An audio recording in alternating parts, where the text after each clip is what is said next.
আরে তাহাজ্জুদ তো পরের কথা, ফজরের সালাতও তো আমি আসি না, নামাজেও তো আমি আসি না, ঘুম থেকে উঠতে পারি না, তাহলে এখন কিভাবে রাতের 2টায় 3টায় আমি ঘুম থেকে উঠে যাই?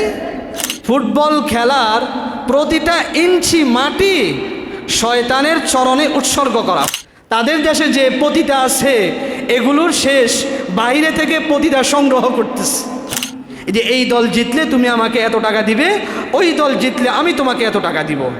মদ এবং জুয়া তোমাদের মধ্যে দ্বন্দ্ব সৃষ্টি করবে, এইভাবে বিশৃঙ্খলা সৃষ্টি করবে, একটা সুন্দর পরিবারকে শেষ করে দিবে, একটা সুন্দর সমাজকে শেষ করে দিবে, একটা শান্ত রাষ্ট্রকে অশান্ত করে তুলবে।